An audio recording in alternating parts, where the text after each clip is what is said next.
Täna me tähistame vastupanuvõitluse päeva ja teeme seda üheskoos jumalateenistusega, mis on pühendatud meie riigivanemate mälestusele.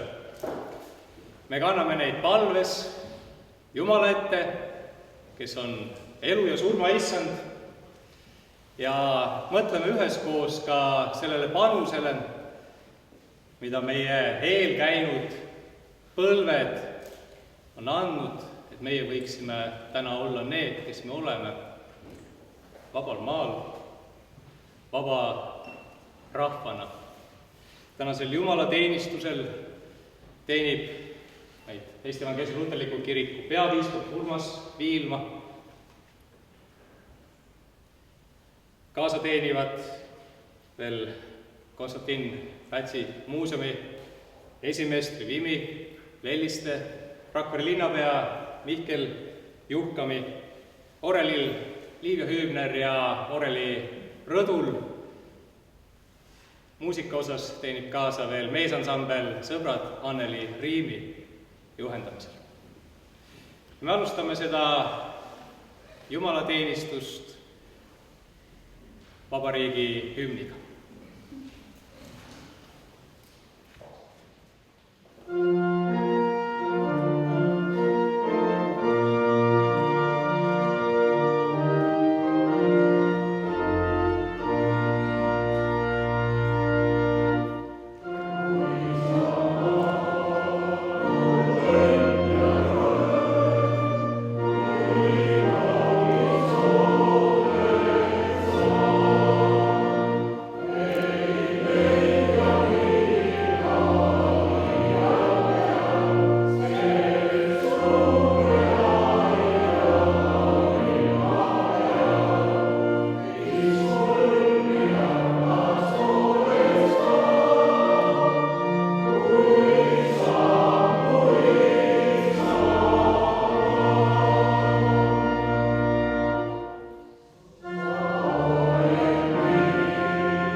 Millega sa meie maad ja rahvast oled kandnud. Õnnista meie keskel sinu evangeeliumi kuulutamist ning ühenda meid sõna kuulmises ja palves sinuga ja üksteisega. Aita meil kasvada tarkuses ja Jumala kartuses ning sind alati ustavalt teenida. Seda palume Jeesuse Kristuse, meie issanda läbi, kes koos sinuga püha vaimu ühtsuses elab ja valitseb igavesest ajast igavesti.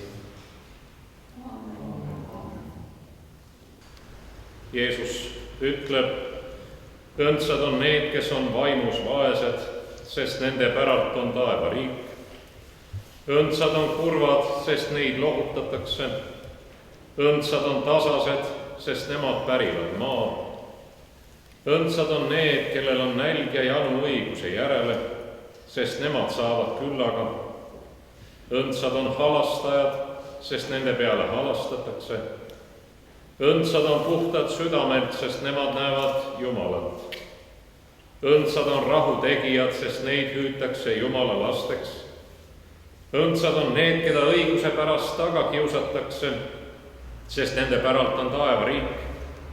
Õndsad olete teie, kui teid minu pärast laimatakse ja taga kiusatakse ja teist valega kõiksugust kurja räägitakse. Olge rõõmsad ja hõisake, sest teie palk on suur taevas. Just samamoodi on taga kiusatud ka prohveteid enne teid. See on püha evangeelium.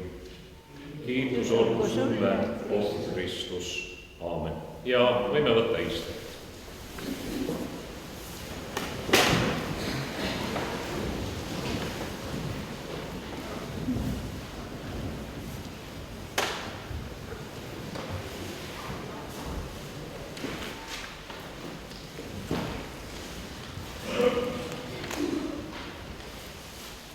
sõbrad,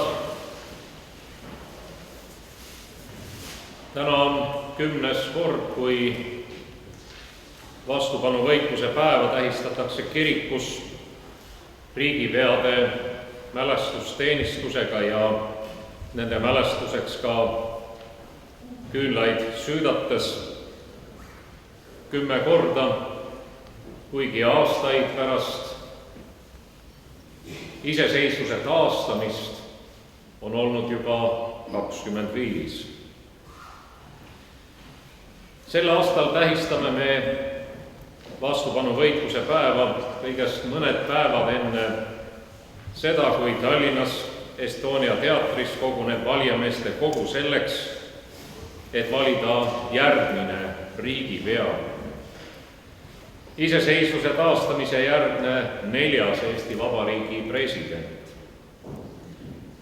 Valimisperioodi kestel pole ma kuulnud seni ühelgi debatil kõnelevat sellest, mida võib riigipea amet endaga kaasa tuua keerulistes julgeolekupoliitilistes olukordades, just nii teravates, nagu tunneb meie ajalugu. Kui kaugele ollakse valmis minema ja millist hinda tasuma selleks, et tagada rahva julgeolek ning vältida äärmuslikel juhtudel sõda ja verevalamist. Tõsi, kõik kandidaadid on ka täna öelnud, et ka juba praegu on keeruline julgeoleku olukord, ometigi mitte nii keeruline, kui tunneb meie ajalugu. Näiteks 1940. aastal. Kas siis järgnenud sündmuseid pärast Eesti okupeerimist ja enne seda ka baaside loomist Eestisse, kas oleks võinud saada vältida järgnenud olukorda? Kas oleks saanud midagi muuta? Need on küsimused, mida ajaloolased üksteisele esitavad ja üksteise eest vastavad. Ja on neid, kes ütlevad, et jah, oleks saanud muuta, ja neid, kes ütlevad, ei, oleks saanud midagi muuta. Annaks Jumal, et meie ise või meie peagi valitav riigipea ei pea uuesti seisma silmitsi just selliste olukordadega. Tänase päeva 22. septembri jõudmine tähtpäevade kalendrisse vastupanuvõitluse päevana on seotud Vabariigi presidendi kohusetäitja Jüri Uluotsa poolt 18. septembril 1944 ametisse nimetatud viimase põhiseadusliku vabariigi valitsuse, mida juhtis Otto Tief, tegevusega enne okupatsiooni. Kas neil meestel oli mingitki võimalus teha midagi muud, kui nad tegid? Nad teadsid, et miinimum, mida nad Eesti Vabariigi järjepidevuse säilimise tagamiseks teha saavad, on võtta võim lahkuvate Saksa vägede järel ja hoida seda, kuni võimalik, seaduslikult taastatud Eesti Vabariigi valitsuse käes, samas olla valmis ja tagada see, et kui järgneb Nõukogude vägede pealetung, mis oli ju ilmne, siis toimub juba iseseisva Eesti Vabariigi annekteerimine. Otto Tief ja kõik teised tema valitsuse liikmed teadsid, et nad riskivad selle sammuga oma lähedaste eluga. Nad olid valmis ohvriks õiguse, tõe ja vabaduse nimel ja selle ohvri nad kõik ühel või teisel viisil tõid. Mitmed neist ka oma vere hinnaga. Selle aasta juuli alguses pühitsesin Jõhvi kiriku ees sissepääsust teisel pool 2 mälestuspinki 2 Jõhvi koguduse vaimulikust märtrile Jaak Varikule ja Karl Immanuel Philipp Hessele. Mõlemad nad surid samuti Nõukogude vaenamute tulemusel. Mõlemad vaimulikud olid jätnud oma elu seetõttu, et jäid kindlaks oma usule, oma põhimõtetele. Jeesus ütleb Markuse evangeeliumis, kes iganes kaotab oma elu minu ja evangeeliumi pärast, see päästab selle. Umbes sarnane sisu on ka Jeesuse sõnadel täna siin kirikus äsja loetud mäejutluses, kus Jeesus ütleb 5. peatüki 10. salmis Matteuse evangeeliumis: õndsad on need, keda õiguse pärast taga kiusatakse, sest nende päralt on taevariik. Oma usu põhimõtete ja ka poliitiliste veendumuste nimel kannatamine või ka suremine on kuulunud inimajaloo juurde. Piiblist tuleb meelde ehk Vana-testamendi lugu Danielist, kes heideti lõvide ette, kuid väljus sealt terve nahaga. Või jutustust diakon Stefanosest, kelle kividega surnuks pildumisest kirjutab Uus Testament. Tema ei pääsenud terve nahaga. Täna on paslik meenutada, et kõiki neid tuhandeid ja kümneid tuhandeid, kes on surnud vabaduse eest, aadete eest, või ka need, kes on surnud viimastel aastatel või praegu surevad Süürias ja Iraagis ja mujal Lähis-Idas toimuvates vaenangutes oma usu eest, need on kõik märtrid. Oma kangelased, oma märtrid on kõigil rahvastel. Nõnda ei puuduta oma usuvaadete ja aadete ees suremine ainult teatud rahvaid või teatud võime. Tõsi, on anastavaid rahvaid ja on anastatud rahvaid. Eesti rahvas on üks vähestest, kes võib ajaloo annaalides püstipäi seista teadmisega: meie ei ole kedagi okupeerinud. Meie ei ole kedagi kolonialiseerinud. Me ei ole kedagi anastanud. Sellistel keerulistel ajaloohetkedel, nagu meie ajalugu tunneb, inimeste ette tõstatuvad küsimused on siiski aktuaalsed ju ka täna. Kas me ise oleme valmis andma oma elu riigi, oma rahva, oma perekonna, oma kiriku, oma usu eest? Või mille eest me oleme valmis oma elu andma? Millised on need aated või need väärtused? Hinnates Eesti ajaloo sündmuseid, tuleb ka analüüsida, kas märtrikroon on alati üldse kõige õigem tee. Kas alati peab laskma iseenese verd valada? Kui Eesti Vabariigi iseseisvust poleks säilitatud väljaspool Eestit eksiilis, poleks olnud seda ka võimalik taastada järjepidevuse alusel või juriidilise järjepidevuse alusel. Kas laupäeval valimiskogu ette astuvad presidendikandidaadid on enese jaoks välja mõelnud tegevusplaani juhuks, kui rakendub kõige mustem stsenaarium? Riigipea isik on sümbolväärtusega, eriti kriisisituatsioonides. Kuidas käitub sümboliks olev president kriisis? Meie silme ees on kõik presidendikandidaadid. Me võime oma silme ees asetada neid kriise juhtima ja küllap siis näeme neid võib-olla erinevalt, aga võib-olla väga sarnaselt käitumas. Me tahame, et meie riigipea oleks ustav oma rahvale, oma riigile. Ustavus on väärtus, mida peaksime kalliks pidama ka oma elus, oma ülesannetes, kuid ustavust ootaks ja eeldaks eriti ja esmalt riigipealt. Kirikus oleme näinud, et nõrgad ja usus leiged inimesed on jätnud kiriku ja usu pahatihti üsna ruttu maha just siis, kui kuulumine kirikusse on olnud ebamugav või seda ei ole peetud sobivaks. Kuid seda veendunumad ja usus kindlamad on olnud need ustavad, kes on alles jäänud ka keerulistel aegadel. Nõnda ei ole näiteks kiriku suurus ja tugevus kunagi seisnud mitte liikmete arvukuses, vaid ustavate ustavuses oma kirikule ja usule Kristuses. sama võime väita ju ka meie riigi kohta.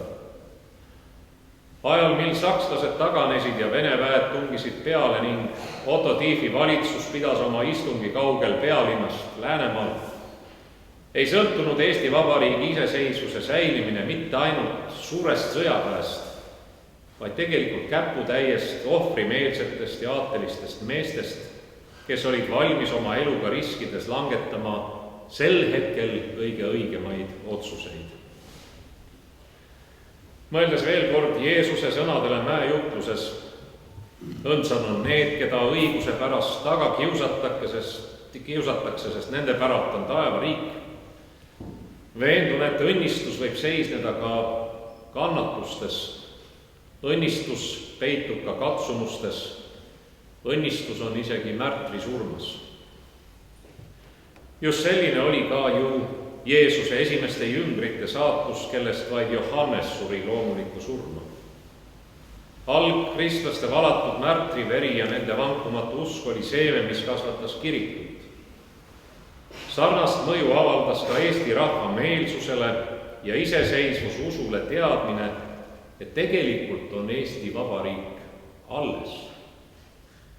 See oli vaikselt ja ootavalt kõigi südametes, kõigi meeltes ning juriidilise järjepidevuse alusel alles hoitud ka eksiilis. Eesti Vabariik oli alles ka tänu just sellistele meestele nagu Jüri Uluots või Otto Tief ja teised nende mõttekaaslased. Me elame ajahetkes, kus vägivald ja sõda ei ole meist väga kaugel kahjuks. Meie idanaaber on üha rahutum ja ähvardavam ning praegu veel ametis olev president Toomas Hendrik Ilves on korduvalt kutsunud lääneriike üles mitte olema sinisilmsed, mitte olema naiivsed idaohu suhtes. Me ei ole siiski hetkel veel olukorras, kus naaberriigi väed koonduksid idapiiri taha, nii nagu 1940. aastal. Kuid mitte miski ei anna lõplikku garantiid, et seda uuesti ei juhtu. Kuidas siis käitume sellises olukorras ise, pere liikmetena, rahva liikmetena, riigi kodanikena? Ilmselt ei ole keegi minu põlvkonnast ja noorematest pidanud oma usku tunnistama surmaähvardusel ega ole meilt nõutud ka oma rahvuse või isamaa salgamist. Jumala õnnistus on saanud meile osaks ilma selliste kannatusteta ja ma tänan selle eest taevast. Ometigi ei ole see sugugi nii iseenesestmõistetav. Jeesus siiski julgustab meid, et kui ka peaks saabuma need ajad, mil talume taas kannatusi, kohtume vägivallaga või tagakiusuga või isegi tabab meid okupatsioon või sõda, ei kao issanda õnnistus kuhugi, vaid annab julgust jääda kindlaks oma usule, oma aadetele, oma isamaale, oma rahvale. Aamen.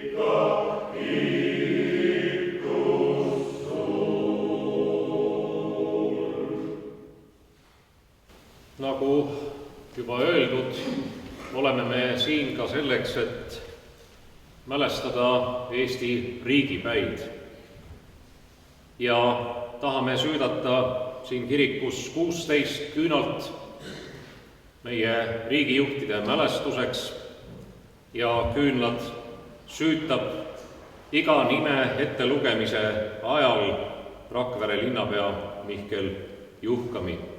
Ja kuna see on mälestushetk, siis palun kõigil ka selleks tõusta.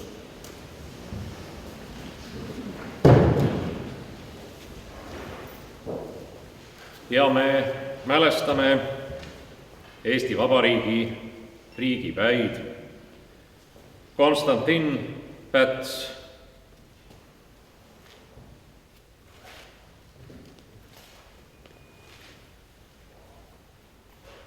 Otto August Strandman,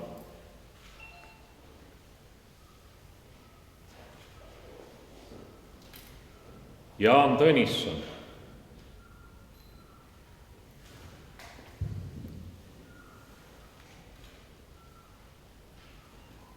Aado Pirk,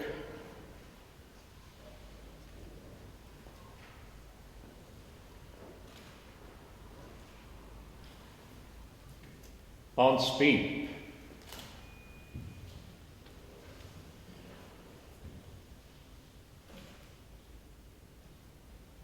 Juhan Kukk,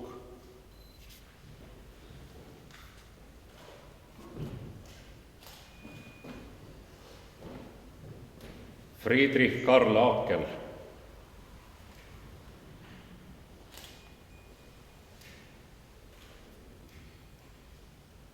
Jüri Jaakson,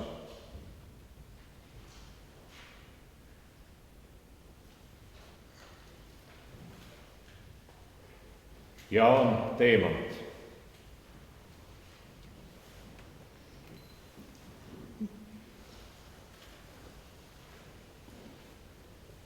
August Rei,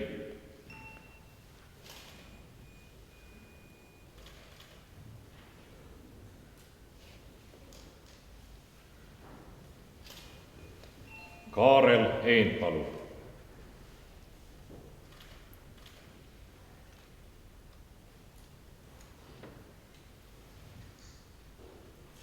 Jüri Uluots,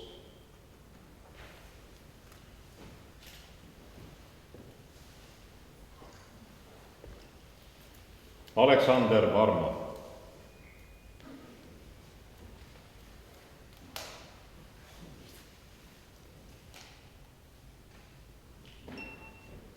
Tõnis Kint,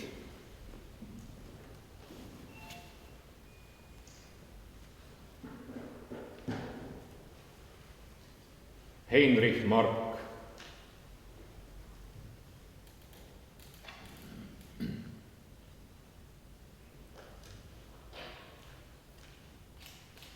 ja Lennart Meri.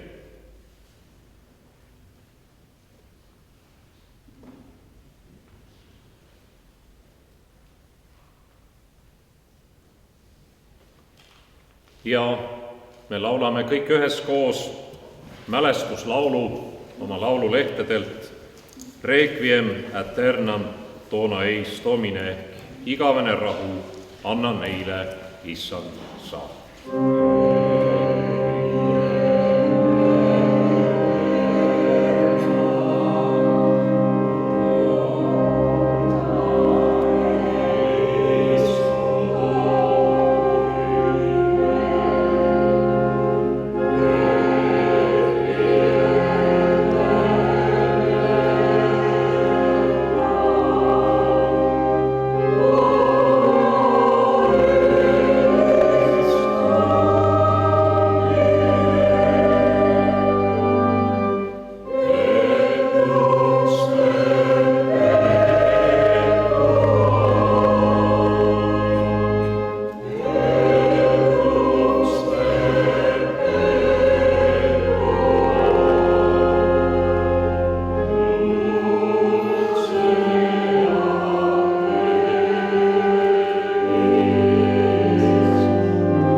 meie palvetame. Jumal, sugupõlved tõusevad ja mööduvad sinu ees. Sina oled töötegijate tugevus. Sina oled usus uinunute puhkepaik. Me meenutame kõiki, kes elasid usus ning surid ülestõusmise lootuses. Eriti aga meie riigipäid, kes on oma elu ja tööga pärandanud meile vaba ja iseseisva Eesti Vabariigi.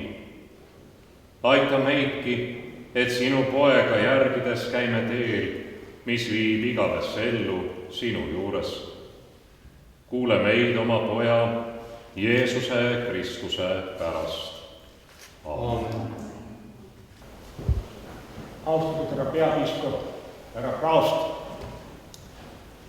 Rakvere Kolmainu koguduse õpetaja, lugupeetud linnapea, kallid kirikulised.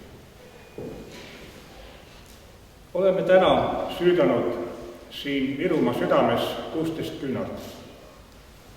10 aastat tagasi, sügiskuu 22. päeval läitis peapiiskop Andres Põder 16 küünalt esmakordselt Tallinna Toomkirikus.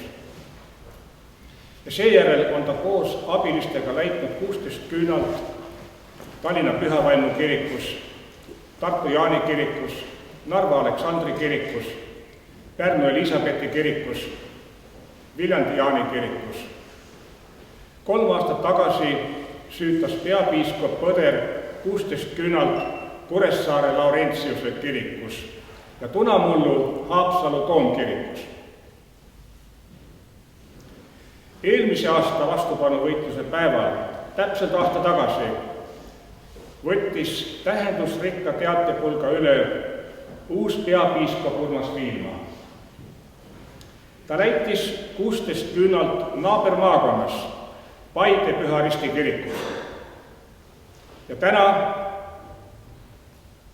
kordas ta seda püha toimingut koos siinse linnapeaga selles pühakojas Rakvere Kolmainu kirikus.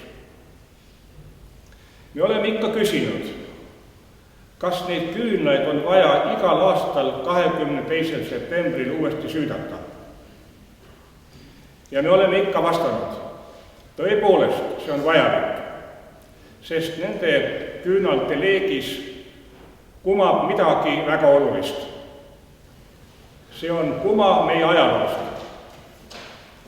See küünlasära aitab virgena hoida meie rahva ja riigi ühismälu. See kohustab mäletama ja andma au. Aga see kohustab ka minevikust õppust võtma.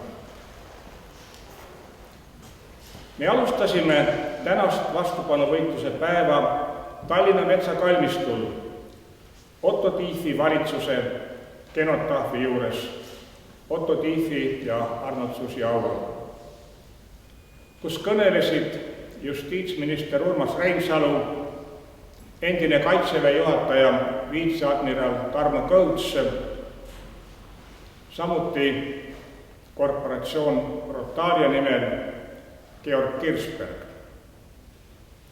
Mäletatavasti kõnelesid samal kalmukünkal aasta varem 2 ajaloo elavat tunnistajat, Heli Susi ja Agu Kull, kes on meie liikmed.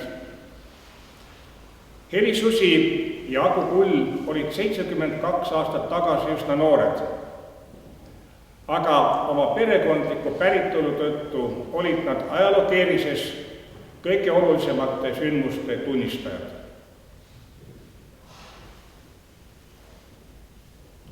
Noorematele kirikulistele meenutuseks, ja täna rääkis sellest ka juba peapiiskop. Täna 72 aastat tagasi rebiti Tallinnas Pika Hermanni tornist sinimustvalge riigilipp. See asendati veripunase stalinliku impeeriumi lipuga. Just samal päeval pidas Otto Tiefi juhitud legendaarne Eesti Vabariigi valitsus Läänemaal Ridala kihelkonnas Põgari palvemajas oma viimase istungi et seejärel lahkuda kodumaalt ning jätkata võitlust võõrsil vabas maailmas. Selle valitsuse oli moodustanud 4 päeva varem professor Jüri Uluots, kes oli imekombel pääsenud Stalini timmukate käest. Nagu me kõik teame, aga ma kordan seda nooremate kirikuliste jaoks siiski. Vastavalt Eesti Vabariigi 1938. aasta põhiseadusele oli Jüri Uluots viimase seadusliku peaministrina automaatselt Vabariigi presidendi ülesannetes. Ta moodustas 2 okupatsiooni vahetudes uue seadusliku Eesti valitsuse, et rõhutada riigi kestvust mitte ainult de jure, vaid ka de facto. Aga ka selleks, et jätkata tegelikku vastupanu juhtimist. Rahvusvahelise õiguse, aga ka meie oma riigiõiguse seisukohalt kestis Eesti Vabariik katkematult edasi. Nagu me samuti teame, ei pääsenud suurem osa Otto Tiefi valitsuse liikmetest vabasse läände, vaid saadeti hoopis karmi itta. Enamgi veel, mõned neist mõrvati. Nad olid tookord asunud lootusetuna näivasse võitlusse, aga nad tegid seda siiski. Nad suutsid tuua oma isikliku heaolu ohvriks oma maa ja rahva oma riigi tuleviku nimel. Ja sellega on nad kirjutanud aegumatu lehekülje Eesti riigi ajalukku. Head vastupanuvõitluse päevalised. Maailm, milles me elame, ei ole oma olemuselt ohutu. Ta pole seda kunagi olnud ega saa kunagi olema. Ükskõik kui palju me sellisest maailmast ka ei unistaks. Alles 2-3 aastat tagasi tajusid paljud meie hulgast, võib-olla nooremad iseäranis, et vabadus on ju loomulik ja iseenesest mõistetav, nagu puhas õhk ja puhas vesi. Aga puhas õhk ja vesi ei ole sugugi iseenesest mõistetavad. Samasugune on lugu vabadusega.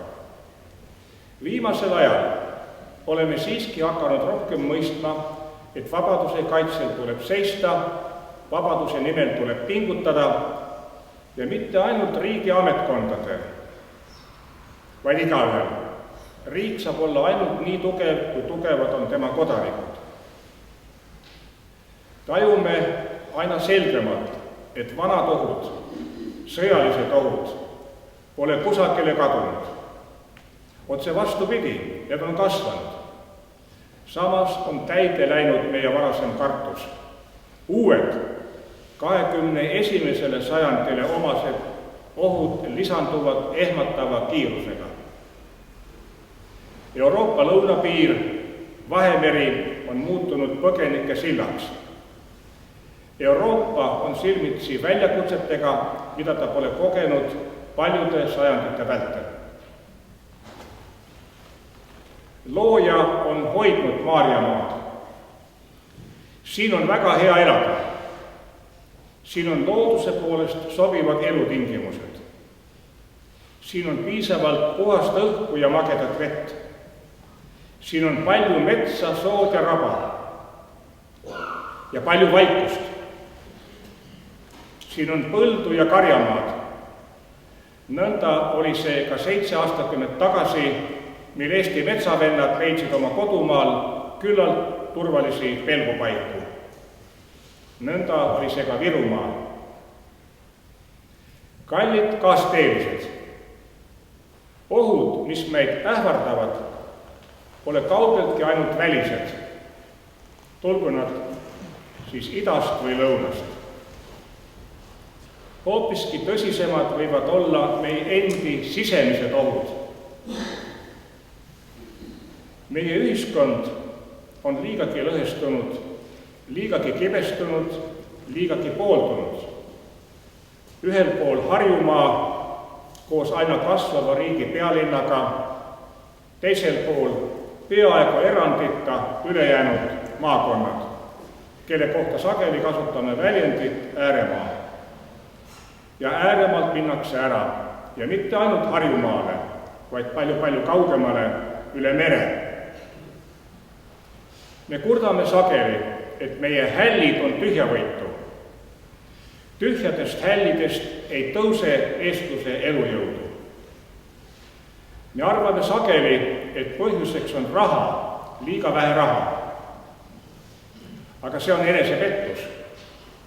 Ainult rahaga ei täideta ühtki hälli. Meie rahva murekoht on perekondade rabedus. Sellel murel on sügavad juured. Seda muret pole lihtne ravida. Kirjanik Jaan Kross soovitas palju aastaid tagasi ligimese armastust.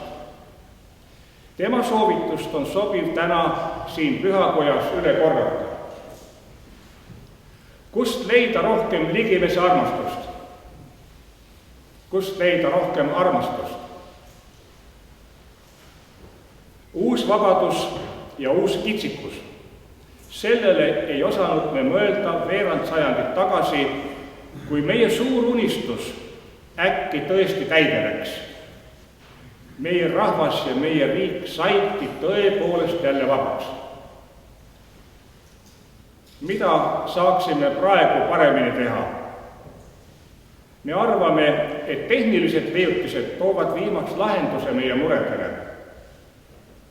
Paraku meie hinge kõige keerukamad vajadused ei lahene tehniliselt. See tõde kehtib ühtaegu nii üksiku inimhinge kui ka kogu rahva kohta.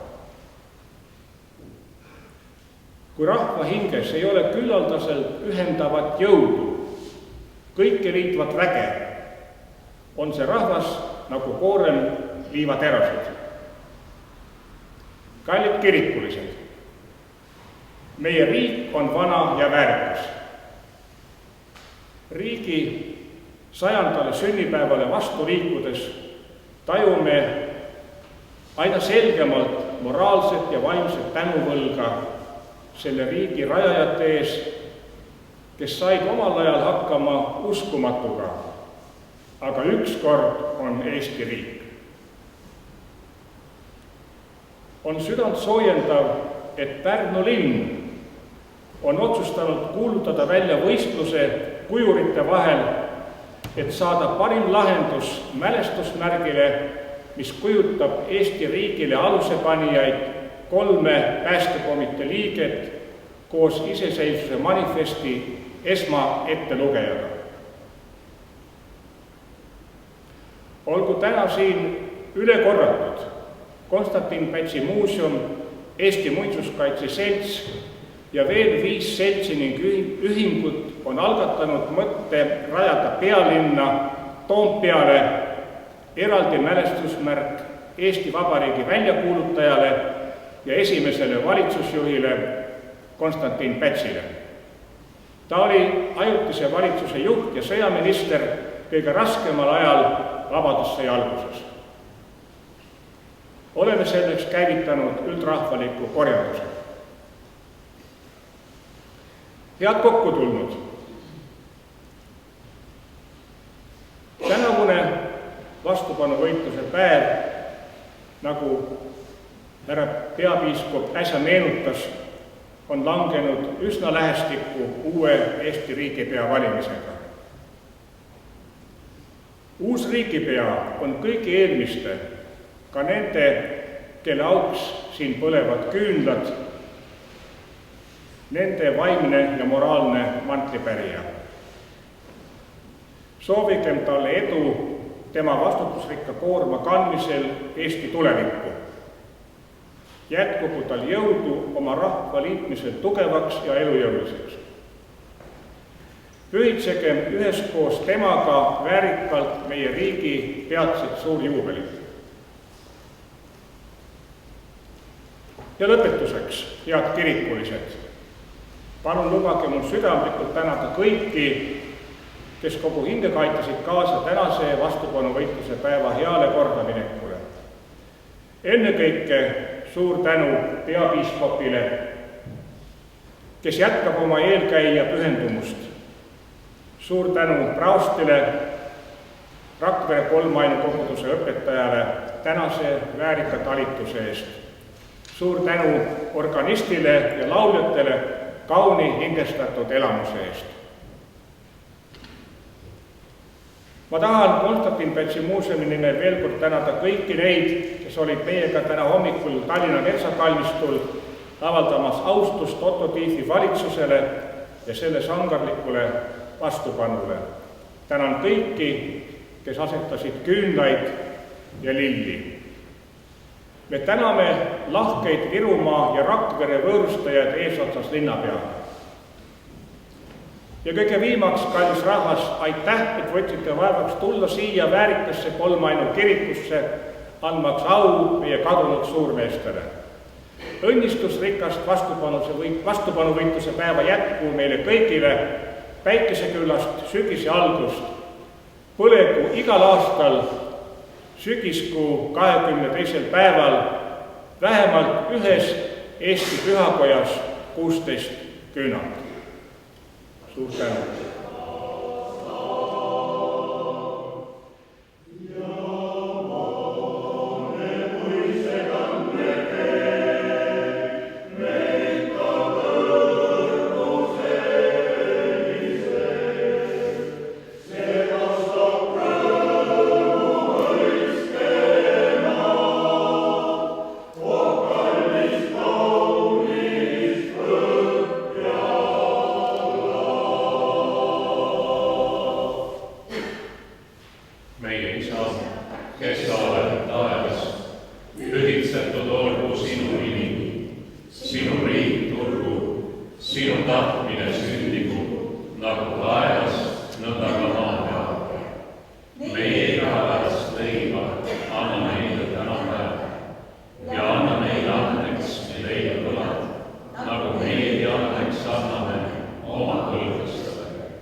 Issand, õnnistagu sind ja hoidku sind.